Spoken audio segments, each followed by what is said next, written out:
mars, journée internationale de la femme ou encore journée internationale des droits de la femme.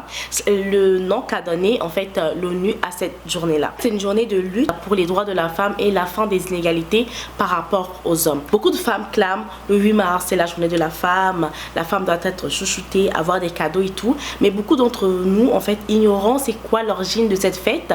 L'origine par rapport à mon origine à moi, mettons par exemple, on va partir en fait des États-Unis en passant par l'Europe et en atterrissant en Afrique pour savoir c'est quoi cette journée-là, c'est quoi vraiment le passé des femmes par rapport à la revendication de ces droits-là et aussi pourquoi le 8 mars tout simplement et aussi c'est quoi les actions que nous pouvons faire aujourd'hui au 21e siècle, donc notamment on est en 2024, c'est quoi les actions qu'on pourrait faire pour pérenniser cette lutte-là qui a commencé au début du 20e siècle. Donc c'est une journée dédiée aux femmes et cette journée-là est rendue vraiment une célébration dans au moins 100 pays au monde. Donc il faut savoir qu'au début du 20e siècle, les femmes avaient très peu de droits, notamment le droit de voter. Elles n'avaient pas le droit de voter.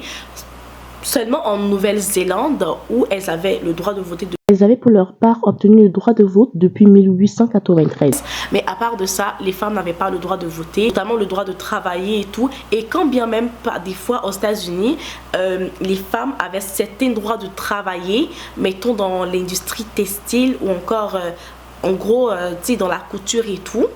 Elles avaient moins de droits de travail que les hommes. Dans le sens qu'elles travaillent plus que les hommes, c'est-à-dire qu'elles travaillent des fois du lever du soleil jusqu'à son coucher. Elles travaillent dans des conditions vraiment très pénibles et elles sont sous-payées. Sans compter qu'elles avaient vraiment, mettons, des blessures sur le lieu de travail et tout, mais qui ne sont pas prises en compte, qui ne sont pas assurées du tout. Et suite à tout ça, aux États-Unis, elles ont décidé de revendiquer leurs droits. Parmi elles se trouvait une juive américaine nommée Teresa Surber-Nickel. Je vais juste être sûre de ne pas dire n'importe quoi. Qui lutte pour l'égalité des droits de vote et aussi l'amélioration des conditions de travail de la femme. Donc, elle est vraiment une grande militante qui militait dans la partie socialiste. Donc elle est à l'origine en fait de la première journée du droit de la femme, donc qui a eu lieu en 1909 et elles ont décidé en fait de choisir le dernier dimanche du mois de février pour pouvoir le fêter. Donc chaque dernier dimanche du mois de février à chaque année, elles devraient fêter cette journée-là. Très rapidement, un an après en Europe, on a une femme nommée Clara Zetkin, une militante aussi socialiste en fait, donc qui militait pour aussi les mêmes causes, donc le droit de vote et aussi l'amélioration des conditions de travail des femmes. Pourquoi le 8 mars? Le 8 mars parce que c'est cette journée-là que les femmes en Russie ont commencé à revendiquer pour l'inégalité qu'il y avait entre les hommes et la femme, surtout pendant la Première Guerre mondiale en 1921. Donc c'est à cette journée-là qu'elles ont commencé à militer pour ça à Saint-Pétersbourg en Russie. Donc c'est comme ça que le 8 mars devient en fait la journée internationale des droits de la femme. Et comme je vous ai dit, c'était en 1929 pendant la guerre et c'est bien après, 6 ans après, donc en 1977 que l'ONU a reconnu cette journée comme la journée internationale des droits de la femme. On a parlé en fait des États-Unis, on a parlé de l'Europe. Je suis vraiment allée chercher en quoi est-ce que l'Afrique est concernée par rapport à cette journée-là. J'ai pu remarquer que en Afrique, contrairement aux USA et à l'Europe, l'Afrique a toujours été quand même un continent assez matriarcal. Les femmes ont toujours eu une grande place en fait dans la communauté africaine et étaient vraiment assez vénérées. On peut voir que dans les grands royaumes en fait passés de l'Afrique, donc Kouch qui est l'actuel Soudan et encore le Kemet qui est l'actuel Égypte, il y a vraiment de représentation de la femme dans des hautes sphères en fait de la société. On peut voir que la plupart des domaines importants sont représentés par la femme, notamment les déesses Metel si je me trompe. D'où la déesse Sekhmet, donc qui démontre la toute puissance, qui démontre la puissance militaire, donc la guerre et encore d'autres choses. Et aussi on peut voir les figures comme Arthur qui incarne la vie, la création, la végétation, l'agriculture et tout.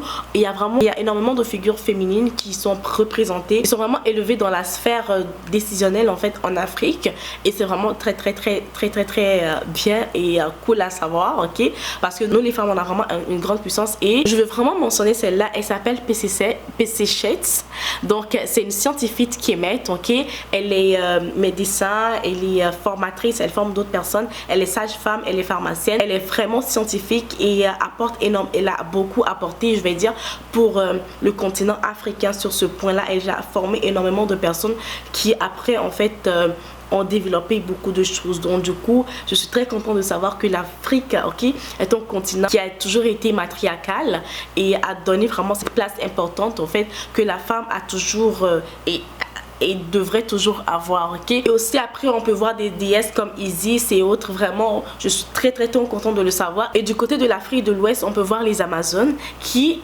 n'ont pas été forcément acceptés en fait par les hommes. Les hommes avaient vraiment combattu l'autorité de Agodje qui était la femme reine en fait qui avait pris le pouvoir après, je sais pas si je vais pas revenir faire l'histoire et tout, elle avait pris le pouvoir après que son frère jumeau était décédé et beaucoup d'hommes n'étaient pas du tout d'accord par rapport à ça, mais quand même elle avait pris le pouvoir et elle a formé une armée de femmes parce qu'elle n'avait pas confiance aux hommes, donc blablabla, bref, vraiment pour dire que l'Afrique a toujours été un continent matriarcal. Je parle du fait que l'Afrique a été matriarcale et tout. Par contre, il y a un autre côté sombre, en fait, où les femmes ont beaucoup, même jusqu'à aujourd'hui, ont beaucoup été marginalisées. Donc, on a le mariage précoce, le viol, franchement, les hommes qui pensent que, parce que c'est des femmes, elles n'ont pas le droit de parler, elles n'ont pas le droit de donner leur consentement, ok, elles doivent être utilisées comme des objets, ou encore l'écart dans l'éducation des hommes et des femmes. La femme, on te dit que ta place est à la cuisine,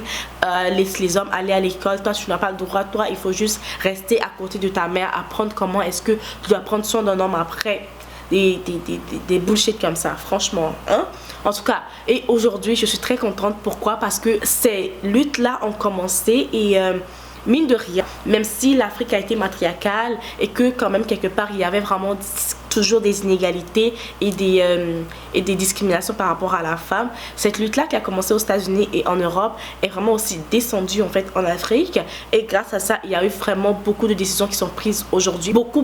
Énormément de pays en Afrique, on va commencer par l'Afrique, énormément de pays en Afrique aujourd'hui qui font la promotion en fait du droit de la femme, qui font la promotion en fait de l'éducation de la femme, qui font la promotion de l'entrepreneuriat féminin, qui font vraiment la promotion des femmes dans le parlement, dans le gouvernement. On peut voir, mettons par exemple au Togo, où c'est l'un des pays au monde où il y a plus vraiment de femmes dans le gouvernement. La ministre d'État est une femme, la présidente de l'Assemblée nationale est une femme, et c'est juste incroyable le travail que fait vraiment l'Afrique à ce sujet pour pouvoir de plus en plus mettre la femme en avant. Au Canada, notamment au Québec, on peut voir que les femmes entrepreneurs sont vraiment subventionnées. En plus des subventions des entrepreneurs de base, il y a des subventions en plus parce que tu es une femme qui entreprend. Ils ont aussi dit que le droit à l'avortement et tout, franchement, bon, ça plaît à qui ça plaît, ça déplaît, ok, c'est pas forcément quelque chose de positif, mais quand même ils se disent que c'est vraiment le droit qu'ils donnent à la femme.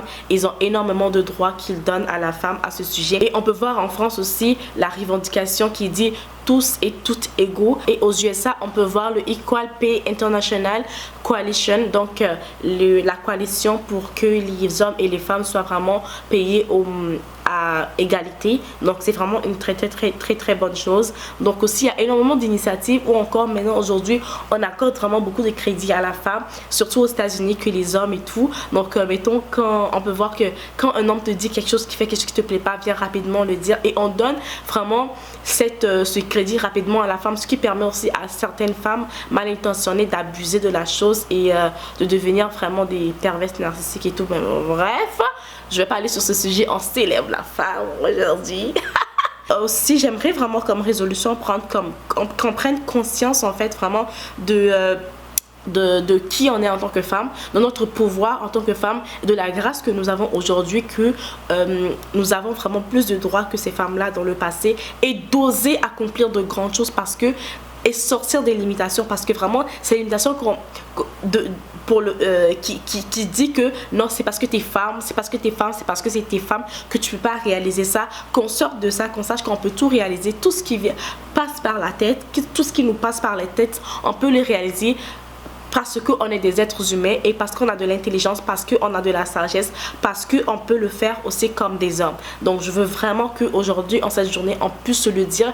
Et si c'est possible de ton côté, en fait, de faire des actions, de pouvoir aider des femmes qui sont marginalisées, n'hésite pas, ok? Moi, pour moi, l'une des choses que je fais, c'est pouvoir faire cette vidéo, partager à une personne qui ne savait pas c'était quoi cette journée-là. Donc j'espère que cette vidéo t'a appris quelque chose et que vraiment aujourd'hui tu as compris, tu as fait une résolution. Je vais aider une femme qui est dans la difficulté. Je vais pouvoir moi-même me lever, en fait, croire en moi et réaliser des choses extraordinaires, réaliser. Et quand si je suis marginalisée, frappée ou quoi que ce soit, avoir la force et le courage de pouvoir le dénoncer en cette journée, ok? Donc c'est super important. Donc j'espère que tu as aimé cette vidéo. On se retrouve dans une prochaine vidéo. Je te fais de gros bisous. Bye.